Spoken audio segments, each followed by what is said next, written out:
Now, from the WBRZ Sports 2 team, it's the Friday Night Blitz.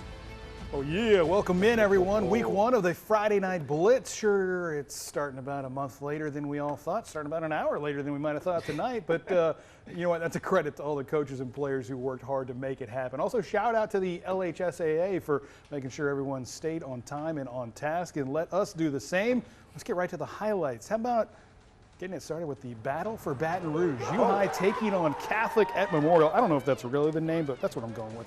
Cubs head coach Andy Martin says, I got something for you, Bears. The handoff to Derek Graham, who gives it up to Christian Ard. Ard airs it way downfield to Jordan Gilbert, who hauls it in. Bears head coach Gabe Fertitta says, we got to get a stop, and Mikey Alvarado would do that just for the Bears, getting the stuff. Getting to Graham right as he got the ball. The most socially distant student section I've ever seen. It's good stuff. The two teams would trade possessions, and the Cubs get it going once again. This time the dump off to Jason Barnes, a near 40-yard gainer. And the Cubs, though, with problems hanging onto the ball. Brock Slayton muffing the exchange to Keelan Ross, and the ball is on the ground. Right. How about that, huh? Jordan Toaston there to grab it, much to the delight of the Bear faithful. We saw the Bears with a solid backfield last week. Well, quarterback Landon O'Connor showing he's got some wheels as well. He'd give it up to George Hart, who would finish the drive by jumping behind big E.J. Jones, and the Bears are out in front, 7-0. Next Catholic possession, O'Connor showing off the arm too. He connects with Shelton Sampson. Reggie, I covered his dad when he was in high school. What? That is an old reference. Okay. The Bears offense says, we can't hear you. We're too busy flexing. They'd give it to Hart once again. He would score one play after this, and that is pretty nifty. Just before the half, Catholic putting together another drive. This time it's O'Connor again with the legs. High stepping over fools. Juking them, jiving them, just as time would expire. Catholic gonna kick a field goal, but an offsides call, and the Cubs let him go for it, and O'Connor splits the defense. Oh, a little rollout and cut back. That would make it a 20-0 game at the half. Watch this. Oh, sniper got him. In fact, it was a calf cramp. Both teams would add another score as the Bears win it 27-7. He's special with his legs, Gobble. He's nifty. They look pretty good. Hey, U-High's got a quarterback too. McKinley hosting Southern Lab, the Panthers and the Kittens. This was a defensive struggle for most of the ball game. Lots of getting up to speed. Lab's LaShawn Bates showing some speed, slipping tacklers, reversing fields for the nice gain. But McKinley would eventually get the ball. Panther quarterback Richard Oliver Jr., yes, coach's son. He's bottled up by a slew of Kittens, and now it's Lab's turn. Quarterback Angelo Izzard running from the pocket. He picks up the nice gain, but then Cordell Samuel going to knock the ball loose right there. How about that? Oliver playing both offense and defense there to recover for the Panthers. Back and forth we go. The Kittens once again with the ball, but the defense once again steps up. Dominique Washington sniffing out the shovel pass to Latrell Pruitt. Washington asked Pruitt if he'd like a cup of tea.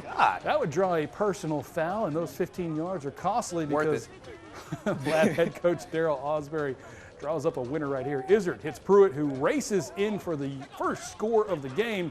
Give me the signal. Fumble, but he got in there. Either way, it's 7-0 Kittens, and Lab would go on to win this one, Reggie, 15-0. Yeah, Cabo, apparently it wasn't worth it. Not worth it. Let's keep the momentum going with another big match between powerhouses in the state, Zachary and St. Aug. Two teams that scheduled each other right before the season to fill in for an unexpected open date. Tonight's matchup was the first time these two schools had ever played one another. And we had a packed house at Zachary today. Slow to start for both offenses. Eli Holstein, the quarterback for the Broncos, drops back and slips a screen pass to Connor Wisham for a big gain of 20 yards. He would eventually get dragged down, and that would bring on Logan Fletcher for the field goal. He would hit it. 3-0 Broncos early, and the enthusiasm, as you can see right here, was palpable. Fired up. It was lit. Let's go. Tonight in the Z. Then the Purple Knights on offense. Small running back might look familiar in this area in purple and gold, but that's not Clyde Edwards-Helaire. That's Josh Alexander. Huge chunk of yards there, but they can't finish it. Turnover on downs. And while we're on the subject of turnovers, Holstein here picked off by Keenan Holden. Puts the Knights just inside enemy territory, and the Bronco not happy about it. Then it's Kendall Sampson. He would get flushed out of the pocket and hit Wendell Newton for the score. Extra point no good, and that put them up 6-3 St. Aug. Another Zachary field goal would tie it at 6 before Holstein is the one that says he's had enough in this game. Almost gets wrapped up, but scrambles out of the pocket, finds that large painted area. They call the end zone and call it touchdown. Zachary, the Bronco there, a little bit happier for what's going on, and as he should be. Zachary gets the win, 41-32. Now let's head on over to Broadmoor. Bucks hoping to improve on last year's 3-win total, hosting Donaldsonville. Down 30 in the first quarter. Bucks QB Malik Howard attempts to hand off here to senior Sean Bertrand, but misses the running back as the Tigers defense hops on the fumble. And then the quarterback for them, Travion Brown, will keep it himself, faking out the entire Buccaneers defense, sprints into the end zone for 6 points.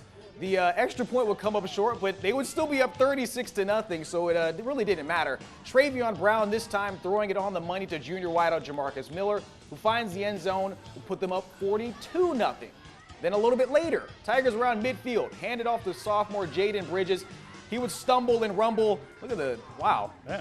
High-quality runner, gets in the end zone, and they would actually make the extra point there and extend their lead to 50 points. This wasn't really close, guys. 56-6 was the final in this game. What did you want us to look at there, Reg? Just the speed. I mean, did you see that? That's what I saw. The dude was right, straight up and down, found his way into the end zone. I think Clyde Edwards-Helaire is on one. He's definitely taller than that guy. Had to be. Yeah, no doubt about it. All right, when we come back, we'll be joined by our tall man, Sports 2's Matt Trent. He's headed to Ascension Parish, checking with a pair of 5A schools there. Stand by Santa Ma on EA. We're back with you after the break. Friday Night Blitz will be right back. We now return to the Friday Night Blitz.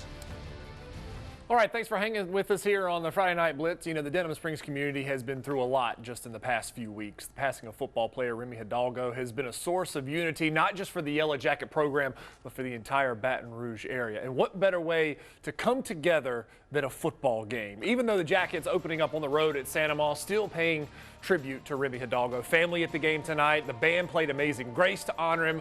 This entire area has chipped in. It's been great to see. Santa Ma cheerleaders wore Hidalgo's number on the bow in their hair. Beautiful tribute, beautiful game too. It was Cole Poirier's show. He's a beautiful man with a beautiful set of legs. He could do it all. First drive, decides to keep it. Good decision there. Takes off for a long first down after breaking a couple tackles. Then a couple plays later, he's going to show off the arm. Swing pass to Juan Terrius Rodriguez, the only one in the end zone at this moment. He's going to give the touchdown and his team a 6-0 lead. So his quarterback would hit the extra point. We told him this kid, he does everything. He's also in charge of kickoffs and punts. The kid drives the bus, he makes the Gatorade, everything, and he shines the brightest at quarterback. Pocket starts to close, but the offense opens up. Nice throw there to Noah Lequif for another 6 points. I'm sure I butchered that name, of course, but Poirier would knock through the extra point as well. We got to show the defense some love. Look at the form tackle there by Tyler Legandra with the sack. I'm butchering names all over the place tonight. Hey, it's fine. It's Friday night. We got football. They would end up winning Santa Ma easily, 35-13. All right, we're going to keep you in 5A. Going to be an all 5A block. Let's keep it rolling with East Ascension hosting Northwest. Game was all about the defense as well. Second half action up 14-0 EA was. Kendall Washington coughs it up. No Rona, just a fumble. Northwest hops on top of it. They would give it right back, though. Riante Jones gets the interception, just steps right in front and takes a couple of defenders with him. Turnovers continue to be the theme in this one. EA's got the ball now. Their quarterback, Troy Dunn, he's going to cough it up. He's done with the football, but not to be outdone. Northwest quarterback, he would throw another interception. 4 turnovers in the third quarter between the two teams. From there, East Ascension would take care of the ball just a little bit better. Neville Chopin, there we go, goes up for the first down catch. Nice gain and catch there. But that drive's going to stall. East Ascension wouldn't find the end zone again until the beginning of the fourth. Kendall Washington finally is going to break through. Long touchdown. That's going to make it 21-0. They took that one all the way home for the win. Again, your final EA 21-0 over Northwest. Hey, Walker hosting Fountain Blue, right? There we go. I want to roll. 2 in a row, baby. Let's go. Walker 56-21. Brian Thomas had a couple of scores in that one as well. Hey, somebody was also getting their first win at their new school, West Feliciana and Live Oak, both with first-year head coaches. But tonight, Hudson Fuller gets the better of the matchup. West Feliciana wins 32-26. All right, we're just getting rolling here on the Friday Night Blitz. When we return, Michael and Reggie have some more action from tonight, plus Central's big win over Bel Air last night. Stick around. Stick around for more Friday Night Blitz. We now return to the Friday Night Blitz. Welcome back to the Blitz. I got a winner as well. My side man here, Reggie Chatman, Matt Trent, the big, tall, nasty over there doing things every night for us. I'm Michael Cobble, and we're happy to be joining you here for week 1 of high school football. We continue our look at all the area action with a stop at Dunham. You got it. We got Matt up to speed. Luke and Lejeune, we're good to go here. The Tigers with their hands full tonight, hosting the Parkview Baptist Eagles. Let's take you out there. Rough one over, what? Nope, there we go. Dunham hitting the field, pumped up, ready to play. Junior Tiger Hayden Hand warming up on the sidelines as Parkview would take the field. The Eagles senior quarterback Roman Mueller connecting with Andre Haynes. Oh, that was pretty for the nice game. Stephon LaFour is paying off with that quarterback coaching. Mueller then going to hand it off to Isaac Ponder for a huge chunk of yards, finding his way to the end zone. There you go. This one, though, coming back for holding, Reg. Oh, of course it did. There you don't go. On the following possession, Mueller throws the INT. Oh. What were we talking about?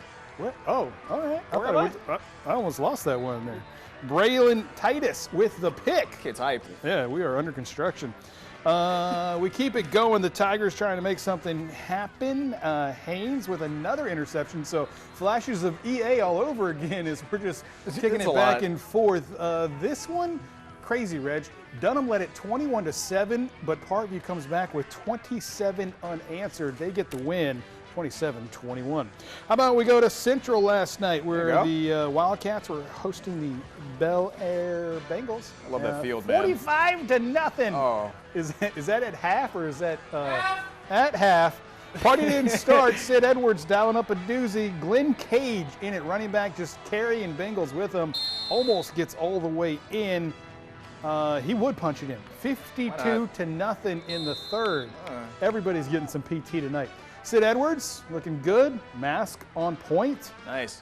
Giving it to Gage again. Pretty much the recipe for success last night. Nothing that guy couldn't do. Oh, look at him just shucking defenders. 3 guys on him. He says, no thanks. I'm in for 6. That mask. That masked man not right. is not doing it not right. how you do it. Bel Air not going down without a fight, though. Quarterback Bryson Armstrong scrambling in to get on the board. They avoid the shutout. There you go. Lean into it, young man. But Central would get the big-time win, 59-6, your final. Alrighty, now thankfully for high school football fans, the capital area is no shortage of Division I talent. Tonight's matchup between Madison Prep and Estruma had several on the offensive side of the football that made this game a lot of fun to watch. We'll head on out there. St. Michael at Bruley. Nope, we're still at Estruma. Oh, no, we're still at Estruma. Okay, just making sure. Nice turnout at Estruma. Looks to come back from a 20-point deficit before halftime. Quarterback LaKendrick Self hands off to Tyquan Stewart, who's met in the backfield by some Chargers. Following play, Indians try to fool the Chargers with a little play action and not as successful as they get sacked. The Chargers defense loves with AC. Zion Christ, meanwhile, the quarterback for the Chargers, throws a nice ball to Marlon Smart. That's a smart play for the first down. Then a little bit later, Chargers and Chris hits Joshua Ephraim all alone to continue to move the chains a little bit more downfield.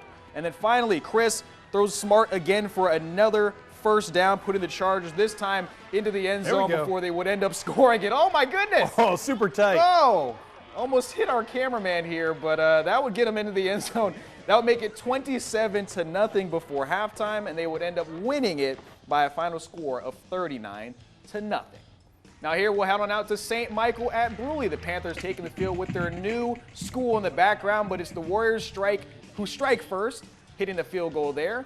But that Warriors lead would not last very long as Bruley's QB Sammy DeQuano takes it in the end zone from 5 yards out, makes it 7-3 before St. Michael's front 7 tried to hold firm. They get DeQuano this time for the small gainer. But Bruley started to let the pigskin fly. DeQuano this time airing it out.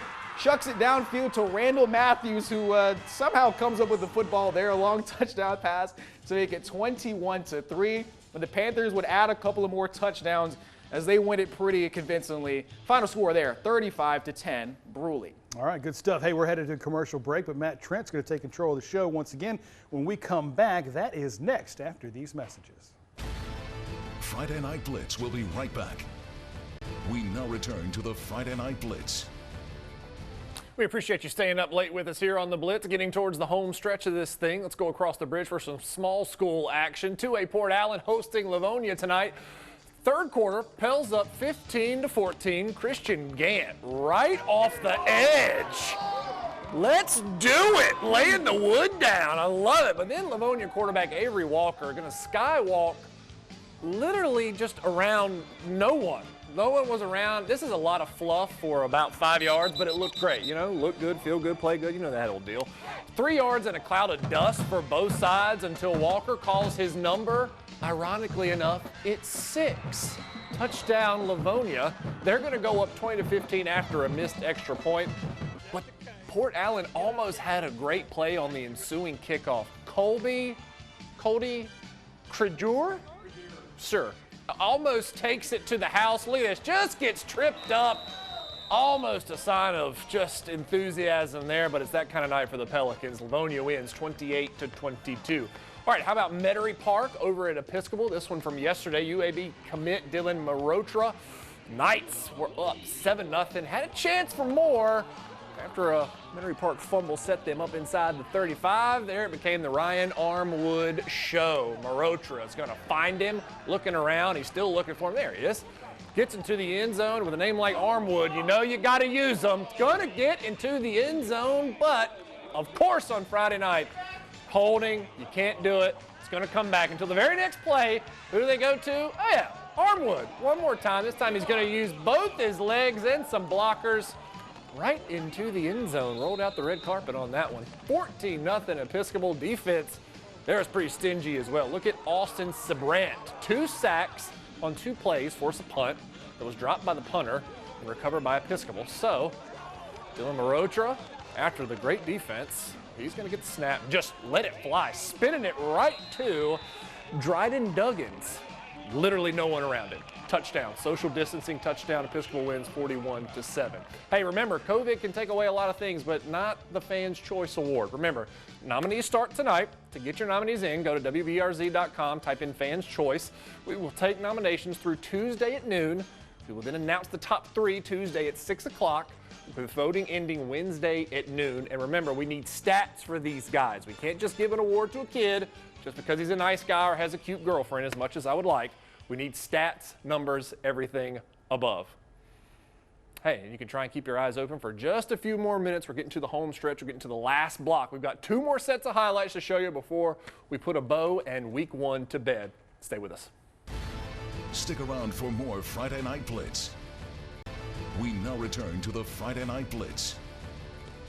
All right, let's get it going. Tara dropping by Northeast. The Trojans breaking in the Hassani Holland era against David Masterson's Vikings. I love David Masterson. Vikings starting on defense and starting off well. The handoff mishandled, picked up by Jeremiah Bradford, and Coach Masterson so fired up. Yeah. He's going to lose everything. Turn it up. Turn it up, David. Oh, even if he didn't have his glasses, he would be able to find the end zone like Braylon Welch. Touchdown Vikings makes it 6-0 as the 2-point conversion was no good. Second quarter action now. DJ Taylor for Northeast pitching it, dropping it. Says, forget it, I'm going to do it myself. Picking up the fumble, scrambling in for 6. Both teams would open up the offense in the second half as Northeast wins it 42-24, your final. All right, let's head back last night. Battle for I-12. Springfield taking on Albany at Walker High School last night. Springfield had control earlier in this game. A 6-0 lead, and they were looking for more. Britton Allen gets his team inside the 10-yard line, right before the end zone, actually. And from there, Colby Linares would punch it in to make it 12-0 after the missed PAT. But after that, it'd be all Albany. Quarterback J.J. Dotery with the design quarterback run takes off for 30 yards into the end zone to cut into that lead. And then on the next drive, Reese Wolf, he gets his chance to shine on the sweep, gets to the edge, find a way to break a couple of tackles before getting into the end zone. Look at the speed here down the sideline, stays in bounds. That's how you do it. Tie the game at 12 after another missed PAT, but Albany would get the ball right back again as Jamarcus Williams would pick off the football right here. Check out the play. Look at the hands. And he will return this ball all the way back into the red zone. And they would end up getting the win in this game after scoring 20 unanswered points. 55-23 was the final in this one. Man, all those kids wasting all that good flour, I tell you what. Hey, thanks for joining us for the Blitz. We'll see you back here a week from right now. Thank you for watching the Friday Night Blitz.